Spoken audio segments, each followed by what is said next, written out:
Welcome to భాషిని DSC coaching.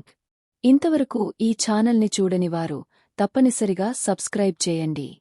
ఇక DSC న్యూస్లోకి వెళితే, మార్చిలో మెగా డిఎస్సి నోటిఫికేషన్ విడుదల చేయడానికి ఏపీ ప్రభుత్వం కసరత్తు చేస్తోంది.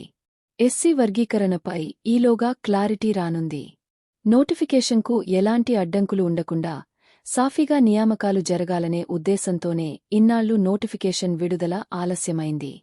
ప్రభుత్వం 16,247 పోస్టులకు నోటిఫికేషన్ విడుదల చేసి జూన్లోగా నియామకాలు చేపట్టాలని భావిస్తోంది. మొత్తం పోస్టుల్లో స్కూల్ అసిస్టెంట్లు 7,725, ఎస్జీటీలు 6,371 పోస్టులు, టీజీటీలు 1,781, పీజీటీలు 286, పీఈటీలు 132, ప్రిన్సిపాల్స్ 52 ఉన్నాయి. డిఎస్సికి ప్రిపేర్ అయ్యే అభ్యర్థులు ముందు సిలబస్ను అర్థం చేసుకోవడం ముఖ్యం. నోటిఫికేషన్కు సమయం దగ్గర పడటంతో అభ్యర్థులు ప్రస్తుతమున్న సమయాన్ని సద్వినియోగం చేసుకుంటే మీ కలను నిజం చేసుకోవచ్చు. టీచర్గా జీవితంలో స్థిరపడవచ్చు.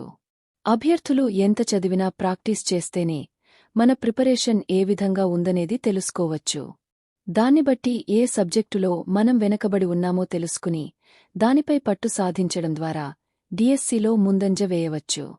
ఇన్నాళ్లు చదివాం, నోటిఫికేషన్ వచ్చిన తర్వాత చదువుదాం అని కాకుండా కంటిన్యూగా సబ్జెక్టును రివిజన్ చేస్తే పరీక్షలో ప్రశ్నలు ఎలా వచ్చినా సమాధానాలు గుర్తించడానికి ఈజీ అవుతుంది. ఈ ఛానల్లో డిఎస్సికి సంబంధించి అనేక ప్రాక్టీస్ పేపర్స్ మరియు సబ్జెక్ట్ కంటెంట్ మీకు అందించబడును. Thanks for watching.